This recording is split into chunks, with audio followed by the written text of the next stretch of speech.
Varicose veins తో బాధపడుతున్నారా? భారతదేశంలోనే బెస్ట్ ట్రీట్మెంట్ అందించే ఏకైక హాస్పిటల్ ఏవిస్. నమస్తే రమగారు. నమస్తే జయ. రమగారు, ఏదైనా ఒక మంచి కథ చెప్పండి అండి. పాండురంగ మహత్యం చెప్పుకుందాం. పాండురంగ మహత్యం సినిమా కూడా ఉండట్లేదు. సినిమా హకీమని గుర్తొస్తుంది. పాత సినిమా ఒకటి ఉంది, ఎన్టీ రామారావు గారిది. ఓకే. తర్వాత వారి అబ్బాయిది కూడా ఇంకో సినిమా ఉంది. పాత సినిమా కథ మనం చెప్పుకునే కథ కాస్త దగ్గరగా ఉంటుంది. ఇదేంటంటే భక్తులు కథల్లో పుండరీకుడి కథ చాలా ప్రత్యేకంగా చెప్పుకోవాల్సిన కథ. సినిమాగా ఆలోచించద్దు, కుదిరితే సినిమా దొరికితే చూడండి. రామారావు గారు బ్రహ్మాండంగా యాక్ట్ చేస్తారు, చాలా బాగుంటుంది సినిమా. కథ చాలా మంచి కథ. ఇదేంటంటే భగవంతుణ్ణి వెతకటం, ముక్తిని వెతకటం. ఎట్లా దేవుణ్ణి వెతకాలంటే ఎలాగా? ఎక్కడ దొరుకుతాడు? భక్తితోనే. ఎక్కడైనా కోట్లో దొరుకుతాడా? ఫలానా క్షేత్రాలకు వెళ్తాం ఏమిటో హైరాన్గా దర్శనం చేసుకుంటాం, చూసామంటాం, మనకి జిగేలు అనిపిస్తుంది ఒక్కోసారి. ఆ తర్వాత కొంతమంది జిగేలు కూడా అనిపించదు, ఏదో చూసాము, ప్రవాహంలో పడి వెళ్ళి వచ్చేస్తాం. అవును. క్షేత్రంలో కూడా మనం భగవంతుని పట్టుకోలేకపోతాం, మన వల్ల అవ్వదు. ఎన్నో క్షేత్రాలు చూస్తారు చాలామంది, ప్రతి సంవత్సరము ట్రిప్పులకి వెళ్తారు ఎక్కడో చోటకి. అవును. మీరు తెలుసుకున్నారంటే ఏమో, కాకపోతే ఆస్తి ఉంటుంది వీళ్ళకి, వెళ్ళిపోవాలి ఆ గుడికి వెళ్ళిపోవాలి, ఈ గడికి వెళ్ళిపోవాలి. నాకు కూడా అలాగే ఉంటుంది, ఎంతసేపు గుడిలోకి వెళ్ళిపోదాం అనిపిస్తుంది, ఏ ఊరు వెళ్ళిపోదామా అనిపిస్తూ ఉంటుంది. చూసేస్తూ ఉంటాం. చూసి మనం కరెక్ట్గా దాన్ని పట్టుకోగలమా లేదా ఆయనే మనని పట్టుకుంటాడా? ఆయన పట్టుకోవాలి కదా, ఆయన పట్టుకునేలాగా మనం ఉండాలి. అది ప్రధానం. ఇప్పుడు నువ్వు ఎక్కడికి వెళ్ళావు, ఏం చూసి వచ్చావు, ఏం చేసావు నువ్వు, అది కాదు. ఆ భగవంతుడనే బ్రహ్మ పదార్థం ఏదైతే ఉందో అది మనని పట్టుకునేలాగా మనం ఉండాలి. అది మనని పట్టుకోవాలంటే ఏం చేయాలి? ఎంత అత్యద్భుతమైన గాథలు ఉన్నాయంటే అసలు భక్త విజయంలో కథలు బాగుంటాయి. ఓకే. ఈ పుండరీకుడి కథ కూడా భక్త విజయంలో కథే. ఇది మనం మామూలు కథగా వినేస్తే మామూలు కథే. తాత్విక దృష్టితోటి గనక వింటే, తత్వం తెలుసుకుంటే మహాద్భుతమైన కథగా కనిపిస్తుంది. పూర్వం ఈ మరాఠా దేశంలో, మహారాష్ట్రలో కథ అన్నమాట. ఒక వైష్ణవోత్తములైన భార్యాభర్త ఉండేవాళ్ళు. వాళ్ళకి చాలా లేటుగా వయసు పెద్దవాళ్ళు అయ్యాక ఒక కుమారుడు కలిగాడు. భలే అందమైన వాడట అబ్బాయి. లేక కలిగిన తావర మొగ్గలాగా ఉన్నటువంటి కుమారుడికి పుండరీకుడు అని పేరు పెట్టుకున్నారు. పుండరీకం అంటే తెల్లని తామర. ఆ తామర పువ్వు ఆ పేరు పెట్టుకున్నారు. పుండరీకుడు చాలా చక్కగా పెరిగాడు. అయితే ఏంటంటే కాస్త లేక పుట్టడం, ఏకైక సంతానము అది అయ్యేసరికల్లా కొంచెం ముద్దు ముచ్చట గారాభం, ఆడిందాట పాడింది పాట, కొంచెం అల్లరి చిల్లరగా చదువుకున్నాడు. చదువు లేకపోవటం లేదు, చదివేవాడు, కానీ అల్లరి మారము అవి ఎక్కువ ఉన్నాయి. సరే, ఒక అందాల సౌందర్య రాశి అయినటువంటి ఒక పిల్లాడు అందంగా ఉన్నాడుగా, పిల్లని చాలా అందంగా ఉన్న ఒక పిల్లని వెతికి ఆయనకి ఇచ్చి పెళ్లి చేశారు. అప్పట్లో ఏముంది, 8 ఏళ్ల పిల్లని 14 13 ఏళ్ల పిల్లవాడికి చేసేవాళ్ళు. పిల్లాడికి అల్లరి హెచ్చు మీరిపోతుంది, స్నేహాలు పెరుగుతున్నాయని పెళ్లి చేశారు. ఈ పిల్ల కాపురానికి వచ్చింది.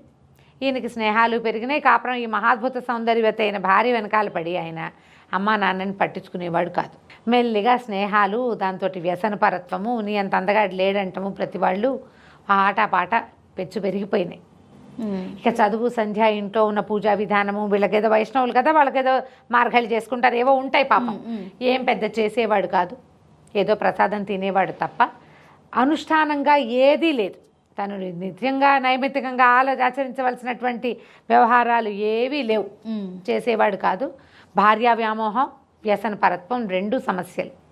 అయితే కొంతకాలం తర్వాతట ఇతను కాశీ ప్రయాణం వెళ్దామనుకున్నారు. స్నేహితులంతా మేము అక్కడికి వెళ్తాం ఇక్కడికి వెళ్తాం అంటే, భార్య అంతా అందరూ తలా చోటికి పోతున్నారు, మనము పోదాం ఎక్కడికైనా అంది. నిజానికి వీళ్ళు వైష్ణవులు. కాశీ ప్రయాణం ఎందుకు మొదలుపెట్టారో మరి మనకు తెలియదు. సరే, కాశీ వెళ్దామనుకున్నారు. విలాసయాత్రగా భావించారు దాన్ని, విహారయాత్ర. కాశీ తీర్థయాత్ర కాల వీళ్ళకి.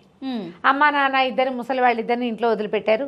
వాళ్ళకి తోడు కోడలు కూడా లేకుండా కోడల్ని కూడా తీసుకుని బయలుదేరాడు. ఇద్దరు భార్యాభర్త కులాసాగా కాలక్షేపం చేస్తూ మధ్యలో ఆగుతూ వెళ్తుంటే వీళ్ళు కాశీకి ఇంకా కొంత దూరంలోనే విడిది చేశారు. ఓ తెల్లవారుజామున 3 గంటలకు అట్లా మెలకు వచ్చిందట అతనికి. అక్కడ ప్రాంతంలో ఏంటంటే నదీ తీర ప్రాంతాల్లో పక్షులు అవి నిద్ర లేచేస్తాయి, కిచకిచలాడిపోయి మెలకు వచ్చేస్తుంది. లేచాడు. లేచి ఇంకా పోని మెలకు ఎలాగో వచ్చింది కదా అని, సరే ఆ పక్కన ఏదో నదీ తీరం ఏదో ఉంది, అది గంగా నదో కాదో మరి, మొత్తానికి ఏదో కనపడుతోంది. అటు దాకా వ్యాహ్యాళిలాగా నడిచాడు. సరే కాశీకి ఇంకా ఎంత దూరం ఉంది, ఏ దారి పట్టాలో కనుక్కుందాం అనుకున్నాడు. ఈయన వెళ్తూ ఉంటే ఒక ఋష్యాశ్రమం లాంటి ఒక పర్ణశాల లాంటిది కనపడుతుంది. అక్కడ ఒక 3 స్త్రీలు పనిచేస్తున్నారు, వాకిళ్ళు ఊడుస్తున్నారు. ఒక ఆవిడ చెట్ల కింద కసుపు ఊడుస్తుంది, ఒక ఆవిడ నీళ్లు తీసుకొస్తుంది. మామూలుగానే ఈయన వ్యసనపరుడు, స్త్రీ వ్యామోహం ఉన్నవాడు కదా. వీళ్ళు కనపడుతున్న వాళ్ళు వెలిగిపోతున్నారు, భలే అందంగా ఉన్నారు. ఏమిటా అని దగ్గరికి వెళ్ళాడు. ఎవరా ఇంత పొద్దునే ఇంత లావణ్యవతులతో పనిచేయిస్తున్నారంటే దగ్గరికి వెళ్తుంటే ఇతను ఊహ మారిపోయింది. దూరం నుంచి చూసి సౌందర్యవతులు ఆ స్త్రీలు అని కొంచెం ఉత్సాహంగా వెళ్ళాడు. దగ్గరికి వెళ్ళేసరికల్లా ఊహ ఆలోచన మారింది. ఇప్పుడు అతను చూస్తుండగా అంత వెలుగ్గా ఉన్నవాళ్ళు పని పెరుగుతున్న కొందికి వాళ్ళు ఊడుపులు తుడుపులు పోగంతా ఎత్తడం, మొక్కల గొప్పులు తవ్వటము. ఒక ఆవిడ పేడలో చేయి పెట్టి ఆ పర్ణశాల బయట భాగంతాన్ని ఇట్లా అలుకుతోందిట. అలికిన కొందికి చేయి మెరుస్తున్నట్టు కనపడుతోంది. ఇంకా వెలిగిపోతున్నారు వాళ్ళు. ఈయనకి అర్థం కాల, ఏమిటి ఏదో చిత్రంగా ఉందని వాళ్ళని అడిగారు. అడిగితే, అమ్మ ఎవరమ్మా మీరు, ఇంత పొద్దున్నే పనిచేస్తున్నారు, ఈ ఋష్యాశ్రమం ఎవరిది, కాశీనగరం ఇక్కడికి ఎంత దూరం అని అడిగాడు. కాశీనగరం దవ్వునే ఉంది నాయన, ఇది కుకుట మహర్షి ఆశ్రమం, మేము వారిని సేవిస్తున్నామని చెప్పారు. మీరెవరమ్మా అన్నాడు. మేమా గంగా యమున సరస్వతులం మేము అని చెప్పారు. 3 నదులు, గంగా నది, యమునా నది, సరస్వతి నది. ఆశ్చర్యపోయాడు, దండం పెట్టాడమ్మా, మీరే పవిత్రతా తల్లులు కదా, పతివ్రతామ తల్లులు, అతిపతి పవిత్రతకి మారు పేర్లు. అవును, మీరొచ్చి ఇక్కడ పనిచేయటం ఏమిటమ్మా అని అడిగాడు. అడిగితే, నాయన భూలోకంలో ఉన్న పాపులందరూ మాలోనే మునిగి తమ పాప పంకిలాలంతా మా మీద వదిలిపెడతారు. వాళ్ళని పవిత్రులను చేయవలసిన బృహత్ కార్యక్రమం మాది. మాలో ఏర్పడిన పంకిలాన్ని తొలగించుకోవటం కోసం మేము ఈ మహర్షిని సేవిస్తాము. రోజు వచ్చి ఆయన దారిని ఆయన లోపల ఉంటాడు, వీళ్ళు బయట పనంతా చేసేసి వెళ్ళిపోతారు. ప్రతిరోజు మాలోకి చేరినటువంటి పాపుల యొక్క మలినాన్ని మేము ఇట్లా తొలగించుకుంటాం అనేసరికల్లా ఆయన దండం పెట్టాడు పుండరీకుడు. అమ్మ ఎంత మహానుభావుడమ్మా, ఈయన ఎవరమ్మా అంటే, ఈయన కుక్కుట మహర్షి. ఆయనకి తెలియదు మేము ఆయన్ని సేవిస్తామని, మా దారిని మేము సేవించుకుని వెళ్ళిపోతాం. ఏమంత అద్భుతమైన కార్యక్రమం చేశాడమ్మా, ఈయన ఏమైనా తపస్శాల, అంత గొప్పవాడా, నేను మా ప్రాంతంలో ఈయన పేరు వినలేదమ్మా అంటే, ఈయన తపస్శాలే, భాగ్యశాలి కూడా నాయన, ఆయన ఏం చేస్తాడో ఆయన్నే అడుగు నువ్వని వీళ్ళు 3 వెళ్ళిపోయారు. ఈయన వీళ్ళు 3ని చూసి చూసి చూసి కళ్ళు మెరుమిట్లు కలిసిపోతున్నాయి, అసలు చాలా మెరిసిపోతున్నారు. ఈయన లోపలికి వెళ్ళాడు. వెళ్తే ఆ ఆశ్రమంలో ఒక ఆయన కూర్చుని, ఒక ముసలావిడ నిద్రపోతుంటే కాళ్ళు పడుతున్నాడు. ముసలి వాళ్ళిద్దరు నిద్రపోతున్నారు.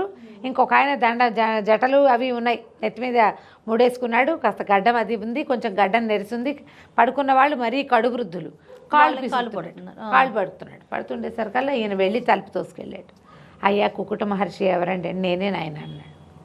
మీరెంత మహానుభావులయ్యా, గంగా యమున నది సరస్వతులు, గంగా యమున సరస్వతి నదులు వచ్చి మిమ్మల్ని సేవిస్తున్నాయి. స్వరూపాలతో వచ్చి గంగాదేవి యమునాదేవి మిమ్మల్ని సేవిస్తున్నారు. మీరేం చేస్తారు మహానుభావ, అదేమిటో నాకు కూడా తెలియజేయండి అన్నాడు. నేనేమి పూజలు వ్రతాలు హోమాలు గీమాలు చేయను ఆయన, తపస్శాలిని కూడా కాదు, మా అమ్మ నాన్నని సేవించుకుంటాను అంతే. నేను వేదవాక్యం ఏం చెప్పింది, మాతృదేవో భవ పితృదేవో భవ అంది. మా అమ్మ నాన్న వృద్ధులు, వీళ్ళని సేవించుకుంటా, వీళ్ళకి కావాల్సింది చూస్తాను, వాళ్ళతో పాటే ఉంటాను అంతేనన్నాడు. కాంతిపోయాడు తను. ఏమిటి వాళ్ళ అమ్మా నాన్నకి, సొంత అమ్మా నాన్నకి అన్నం పెట్టి కాళ్ళు పీసుకి సేవిస్తే గంగా యమున సరస్వతి వచ్చి వాకిళ్ళు ఊడుస్తారా? అంత పుణ్యం లభిస్తుందా? చాలా ఆశ్చర్యపడతాను, కలుక్కుమన్నట్టు గుర్తొచ్చింది. వాళ్ళ అమ్మా నాన్న ఎంత వృద్ధులో, తను ఎట్లా వాళ్ళని వదిలిపెట్టేసి వాళ్ళు నిత్యమాచరించే అనుష్ఠానం తండ్రి తర్వాత చేయవలసింది కొడుకుదే కదా. అవును, ఏవీ చేయకుండా నేను ఇక్కడ ఇట్లా భార్యతో కలిసి ఇలా విహారయాత్రకు వచ్చాను, చీచీ అనిపించింది. మెల్లిగా బయటికి వెళ్ళిపోయాడు. భార్యను కాశీలో దర్శనం చేసుకుని భార్యను తీసుకుని వెళ్ళిపోయాడు. కాశీ దర్శనం కూడా చేయలేదని చెప్తారు కథలో. అయితే కాశీ ఎందుకు ఆయన చెప్పాడు కుక్కుట మహర్షి, నేనే కాశీ ప్రయాగ తీర్థం యాత్ర అవి నేనేం చేయాలి అడిగాడు పుండరీకుడు. తీర్థయాత్రలు చేశారా మీరు, హిమాలయాలకు వెళ్ళారా, మానసరోవర్ యాత్ర చేశారా, కాశీని రోజు దర్శిస్తా అంటే కాశీ ఎక్కడుందో కూడా నాకు తెలియదు అని అడిగిన. వీళ్ళని సేవించడమే నా పరమోత్కృష్ట ధర్మం, ఇంకేం లేదు నాకు. వెనక్కి వెళ్ళిపోయి వాళ్ళ అమ్మా నాన్నని సేవించడం మొదలుపెట్టాడు. భార్య కూడా బుద్ధి తెచ్చుకుంది, అమ్మా నాన్న సేవ చేసుకునేవాడు. ప్రతిరోజు అతను అమ్మా నాన్న సేవ చేయటం, వాళ్ళ ఇంట్లో ఉన్న అనుష్ఠానం, తండ్రి ఆచరించిన అనుష్ఠానాన్ని అతను కూడా శ్రద్ధగా నేర్చుకుని సేవాకాలం చేసేవాడు. చక్కగా వాళ్ళకి చాలా పెద్ద ఇల్లు లోగిలి ఒక విష్ణువాలయాన్ని కట్టుకున్నాడట. వాళ్ళ నాన్న రోజు దర్శనం చేసుకోవడానికి, ఆయన దర్శనానికి వెళ్ళలేకపోయేవాడు గుళ్ళోకి. అందుకని ఇంట్లోనే ఒక పక్కగా ఒక విష్ణువాలయాన్ని కట్టాడు. తర్వాత అమ్మ నాన్న సేవ చేసుకున్నాడు, స్వామివారిని సేవించి వీళ్ళని సేవ చేసుకునేవాడు. ఒకనాడు రాత్రి సాయంకాలం వెళ్ళనే చెప్తారు, కృష్ణుడు వచ్చాడట ఈయన కోసం ఇంటికి వచ్చి పిలిచాడు. పుండరీక, నేను కృష్ణుడిని రమ్మన్నట్ట బయటికి. స్వామి, నువ్వు నా కోసం వచ్చావు, చాలా సంతోషం. మా అమ్మ నాన్న కాళ్ళు పెడుతున్నాడు, మా నాన్నకి ఉండమన్నట్టు. కృష్ణుడిని మా నాన్న నిద్రపోయేదాకా ఆయన కాళ్ళు పిసకాలి, పెద్దవాడు కదా, పెద్దవాడు కాళ్ళు పిసకాలి, ఆయన నిద్రపోయాక వస్తాను ఉండమన్నట్ట. ఇది ఎండలో అని చెప్తారు, సాయంకాలం అంటున్నా కానీ ఎండ. కాళ్ళు కాలుతున్నాయి నాకని చెప్పాడు కృష్ణుడు. కాళ్ళు కాలుతున్నాయి, ఇక్కడ ఎలా నుంచోమంటావు అంటే, సరే అయితే ఉండని ఆ పక్కనున్న ఒక ఇటుకని తీసి ఇట్లా బయటికి విసిరాడు. దీని మీద నుంచో, నీ కాళ్ళు కాలవు అంటే ఆ ఇటక మీద నుంచున్నాడు.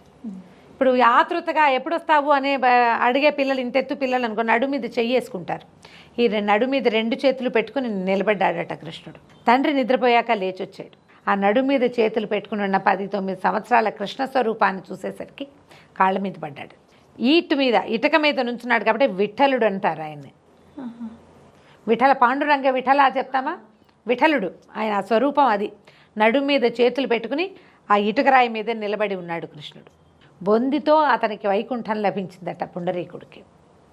ఈ పుండరీకుడిని కాంచటానికంటే అతన్ని చేయటానికి వచ్చిన రంగడే పాండురంగడయ్యాడు. ఇటక మీద నుంచున్నాడు కాబట్టి పాండురంగ విఠలుడు. ఆ విఠల అంటే ఇటక మీద నుంచున్న భగవంతుడు, నిలబడి నుంచున్నట్ట. ఎంత అద్భుతం కదా రమ్మగారు. ఇప్పుడు మనం ఏ క్రియ చేయాలో అది మానకూడదు.